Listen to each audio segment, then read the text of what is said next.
시청자 여러분 안녕하십니까? 채널 K 뉴스입니다. 지난주 미국 내 주요 대도시에서 서류 미비자 체포 작전이 동시다발적으로 실시됐습니다.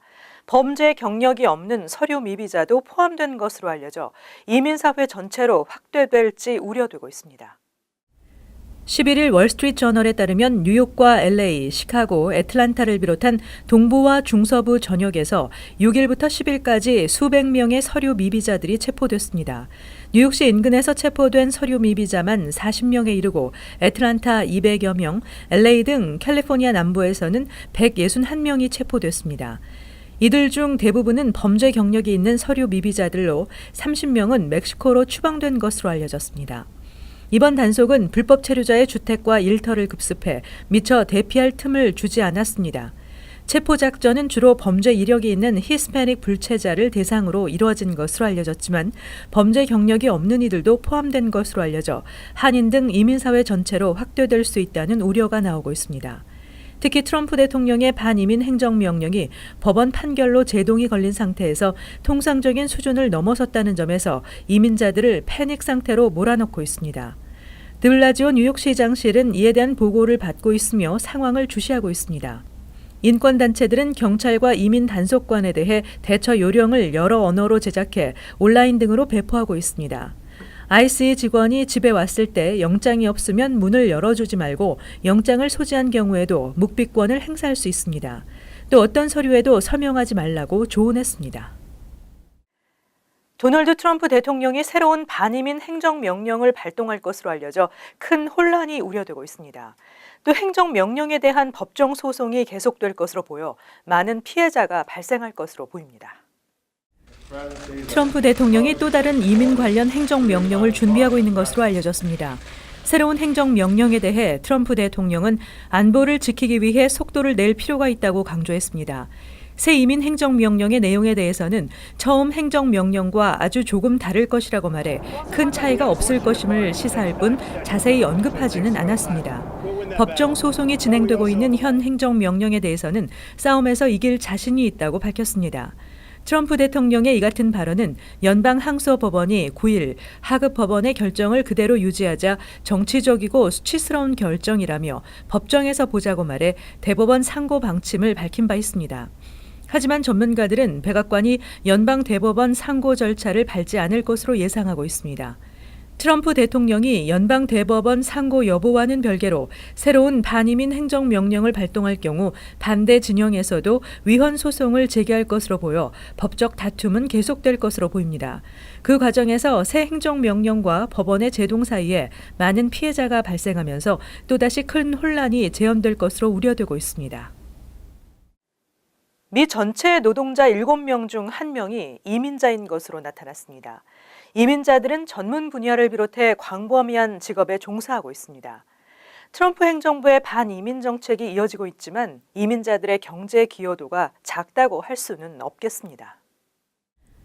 2015년 기준 전국 외국 태생 노동자는 2,500만 명으로 전체의 16.7%를 차지하고 있는 것으로 집계됐습니다. 이를 보도한 CBS 방송은 미 전체 노동자 7명 중 1명이 이민자라며 이민자의 범주에는 합법 이민자, 임시 거주자, 난민, 불법 체류자 등이 모두 포함된 것이라고 전했습니다. 이민자의 직업 분포는 식당 종업원에서 고학력 전문직에 이르기까지 광범위했지만 가장 많은 직종은 건축업으로 9%를 차지했고 판매업 8.6%, 청소, 조경업 8.4%로 나타났습니다. 판매와 비즈니스, 재정, 소셜 서비스 직종에 미국 태생이 몰렸다면 이민자들은 빌딩 메인테넌스, 건축, 컴퓨터, 수학, 과학 쪽에 집중돼 있었다고 CBS는 분석했습니다. 하지만 이민자는 전문 분야에도 두각을 나타내고 있는 것으로 나타났습니다. 8.1%를 차지한 4위는 최고 경영자 등 매니저급 간부, 5위는 은행원, 우체국, 직원, 리셉셔니스트, 격리직을 비롯한 행정직원이었고 6위는 제빵사, 재단사였습니다. 또 이민자들의 5.2%는 의사, 약사, 간호사였고 퍼스널 케어 직종과 컴퓨터 프로그래머와 통계학자가 각각 4.3%를 차지했으며 회계, 재정 분야 3.6%, 교육, 문화계 3%로 나타났습니다. 이민자 10명 중 1명은 자영업을 하고 있는 것으로 조사됐습니다. 어제 밤에 열린 제59회 그래미 어워즈 팝스타 아델이 5관왕을 차지하면서 영광을 독차지했습니다. 하지만 이번 시상식에서 아델 못지않게 주목을 받은 것이 있었는데요. 트럼프 대통령을 비난하는 메시지들입니다. 보도에 지한샘 기자입니다. And the Grammy goes to 세계 최고 권위의 팝뮤직 어워드인 그래미 어워드. 지난달 골든글러브 시상식 배우들에 이어 이번엔 팝스타들이 트럼프 대통령의 반이민 정책을 비난하고 나섰습니다. 사회자 제임스 코든은 트럼프 대통령 치하에서라면 다음에 어떤 일이 닥쳐올지 모른다며 지금이 최선이니 최대한 열심히 살라고 말해 청중의 박수를 끌어냈으며, 제니퍼 로페즈는 지금이 예술가들이 일하러 나가야 할 바로 그때라며 행동을 촉구했습니다. 쌍둥이를 임신한 만삭의 비욘세는 모두 인종의 통합을 얘기하며 과거로부터 배우는 것이 필수적이다, 실수를 반복하는 경향을 깨달아야 한다고 꼬집었습니다.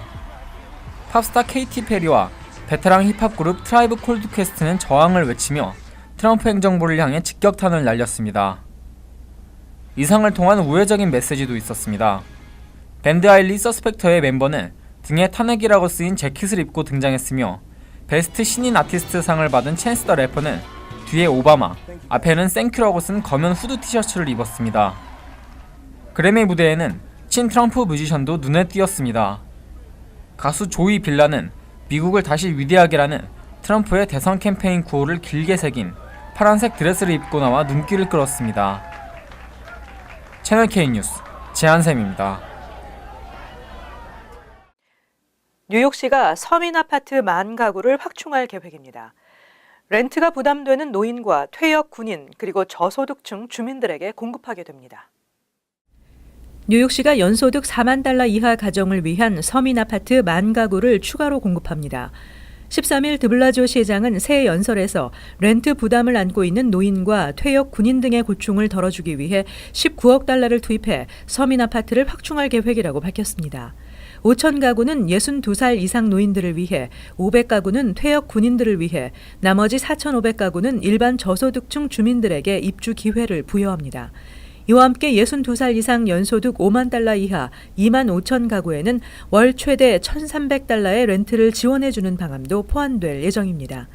현재 사회보장연금 1,450달러를 받는 노인의 경우 렌트 지원을 받은 후 본인이 내야 하는 렌트비는 450달러가 됩니다. 뉴욕시는 200만 달러 이상 고가 주택을 팔 때 2.5%를 부과하는 맨션 텍스를 확대함으로써 재원을 마련할 계획입니다.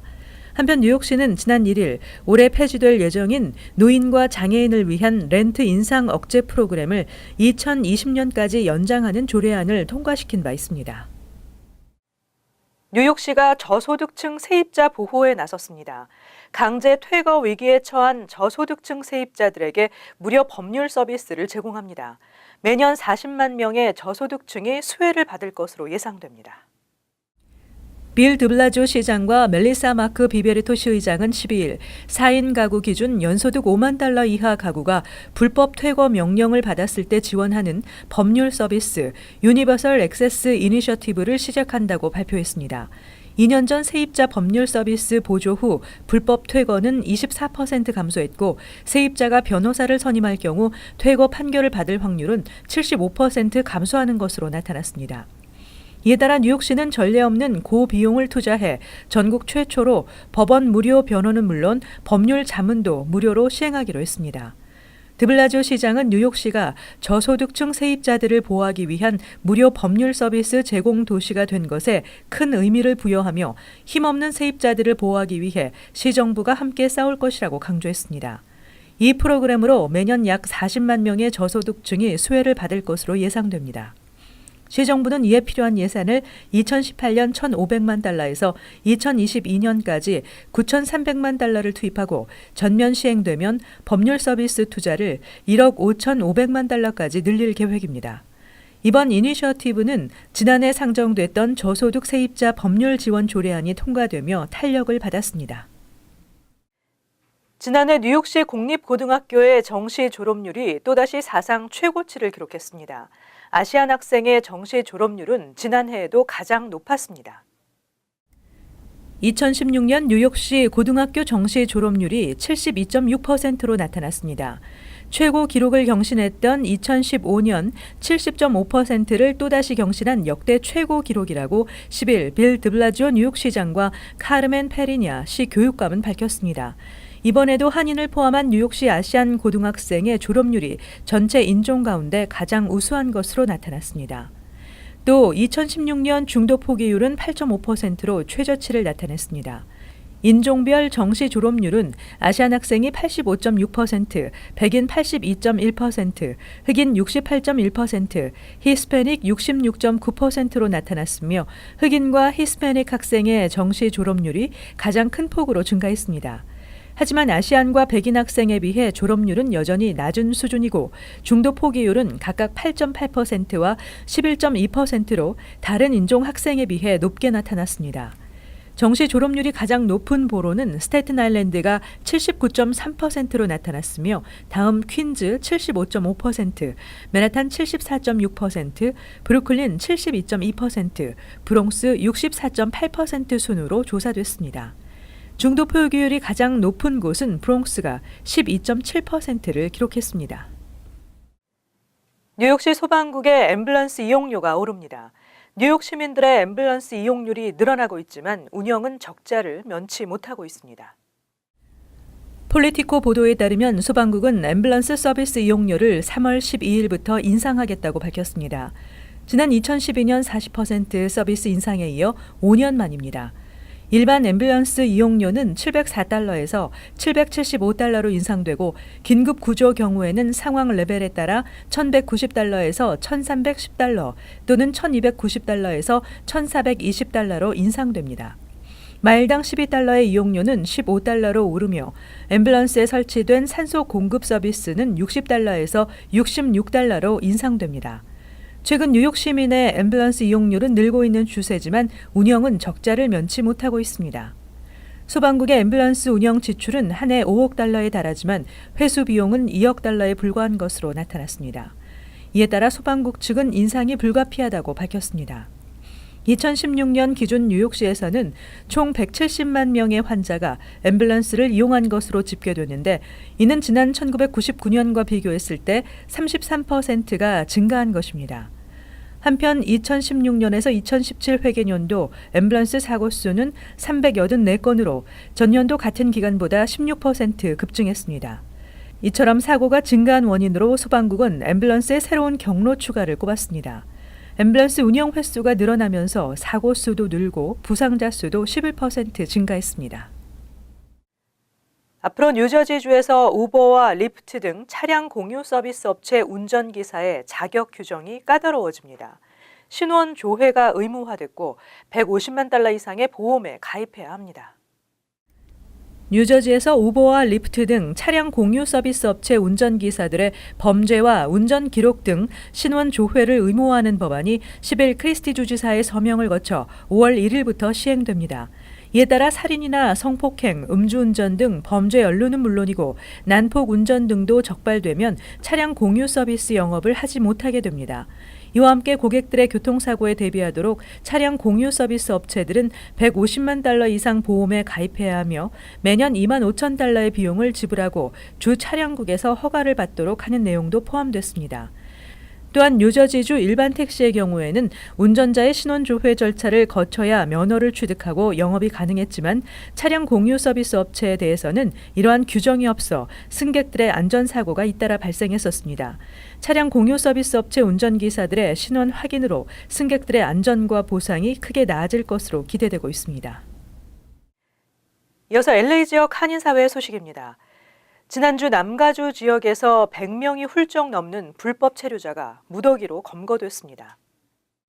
연방 이민단속국 ICE는 지난 일주일 동안 벤나이스와 다우니 지역 등 남가주 내 7개 카운티에서 범죄 경력의 불법 체류자들을 대상으로 단속을 실시해 160여 명을 체포했다고 밝혔습니다.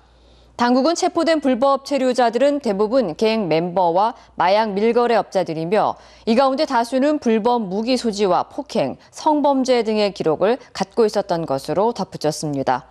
한편 이번 조치에 대해 일각에서는 과잉 단속 행정이라는 비난이 일고 있는 가운데 당국은 일반적으로 시행되는 단속일 뿐이라고 해명했습니다. 이처럼 도널드 트럼프 대통령의 강력한 반이민 정책으로 한인 불법 이민자들의 우려가 높아지고 있는 가운데 한인 커뮤니티가 이민자들의 권익 보호를 위한 공동 대응에 나섰습니다. LA 한인회와 케빈 드레온 주 상원의장 등 관계자들은 오늘 LA 한인회관에서 불법 체류자들의 권익을 보호하는 내용의 법안 SB 54의 현재 진행 상황을 설명하고 반이민 정책으로 피해를 입을 수 있는 이민자들을 위해 주정부와 함께 적극 대처해 나갈 것이라고 밝혔습니다. 특히 LA 한인회는 한인 불법 체류자들을 돕기 위해 주정부 관계자와 긴밀한 협력을 구축하는 한편 전문가를 통한 이민법 상담 등 다양한 방법을 통해 이민 문제로 불이익을 받는 한인들의 대변자 역할에 앞장설 것이라고 강조했습니다. 한편 지난해 케빈 드레온 의원이 발의한 SB 54 법안은 연방정부의 이민법 집행에 대해 단속이나 주정부의 예산 사용을 금지하는 내용을 골자로 하고 있습니다. 이어서 월드리포트입니다. 홍콩에서 가짜 도널드 트럼프 대통령과 김정은이 만났습니다. 짝퉁이지만 진짜 회동 못지않은 관심을 끌었습니다. 도널드 트럼프 미국 대통령과 북한 김정은 위원장이 홍콩 거리에 등장했습니다. 두 사람은 나란히 걸어다니는 것은 물론 사이좋게 껴안고 입맞춤까지 시도하면서 친분을 과시합니다. What I would like to achieve with this new President Trump is to finally have peace between America and North Korea. And I think he's a great leader. 모르는 사람이 보면 깜빡 속을 수 있지만 사실 두 사람은 대역 배우입니다. 보기 드문 광경에 구름대처럼 모여든 시민들은 너도 나도 사진 촬영에 바쁜 모습입니다. 冇，已經好逼真啦，係啊。如果特朗普矮翻少少，會再遲啲啦，係啊，真係咁。 트럼프 대역 배우인 데니스 앨런 씨는 미국 시카고에 사는 음악가인데 트럼프가 대통령 선거에 나온 직후부터 닮은 외모를 이용해 트럼프 대역 배우로 활약하기 시작했습니다. I have steady work for which is pretty rare these days for a professional musician. 트럼프로 변신하는 데는 1시간 반이 걸립니다. 가발을 쓰고 주황색 파운데이션을 바르고 빨간 넥타이에 양복까지 입으면 모든 준비가 끝납니다. 나는 김정은이다. 김정은 대역 배우 하워드 씨는 홍콩 출신으로 이미 몇 년째 짝퉁 김정은으로 활동하고 있습니다. 김정은보다는 키가 크고 헤어스타일도 다르지만 머리를 짧게 깎고서 인민복을 입으면 영락없는 김정은으로 변신합니다. When he came to power, when he was the president of North Korea, then I got a lot of comments that I look like the guy, and then we joke back and forth. Yeah, maybe I should get dressed up and do some gigs with it. 짝퉁이긴 하지만 트럼프와 김정은이 만났다는 소식이 알려지면서 실제 회동 가능성에도 관심이 쏠리는 상황. 트럼프는 작년 6월 애틀란타 유세에서 김정은이 미국에 오면 같이 햄버거를 먹겠다며 조롱 섞인 발언을 하기도 했습니다. If he came here, I'd accept him, but I wouldn't give him a state dinner like we do for China and all these other people. We should be eating a hamburger on a conference table. 이처럼 현실에선 이루어지기 어려운 만남인 만큼 홍콩에서의 짝퉁 회동은 더욱 큰 화제가 됐습니다. 이어서 간추린 소식입니다. 뉴저지 패터슨 경찰에 따르면 지난 8일 오전 11시쯤 패터슨의 한 길거리에서 칼에 찔려 숨진 50세 프랭크 에드윈을 발견했습니다. 경찰은 같은 날 밤 11시 40분쯤 하이츠타운에 거주하는 28살 워너 방 씨를 용의자로 붙잡았습니다. 하지만 방 씨는 살해 동기에 대해서는 아직 밝히지 않은 상태입니다. 방 씨는 유죄가 확정될 경우 30년 가석방 없는 무기징역을 선고받을 수 있는 것으로 알려졌습니다.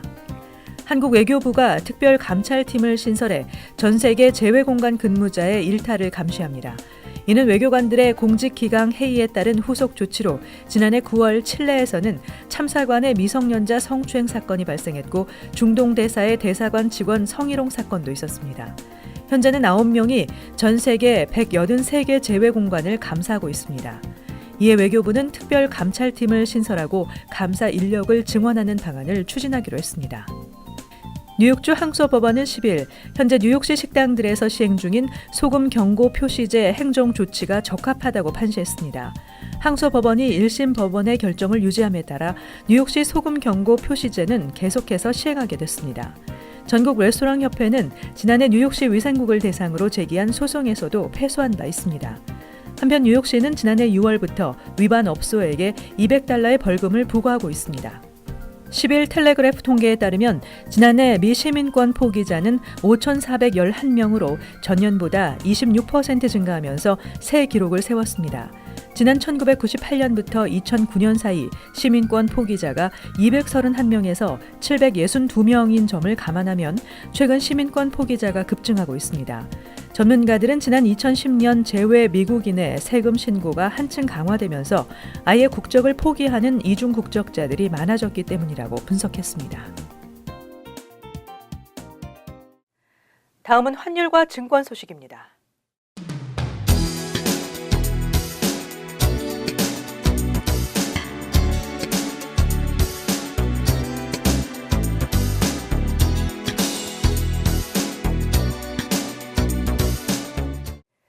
끝으로 날씨 전해드립니다. 화요일은 대체로 맑고 간간히 흐리겠습니다. 낮 최고 기온은 38도, 섭씨 3도, 밤 최저 기온은 32도, 섭씨 0도 예상됩니다. 수요일은 구름이 많아지면서 대체로 흐린 날씨 예상됩니다. 목요일은 대체로 맑겠습니다. 금요일도 맑고 화창한 날씨 이어지겠습니다.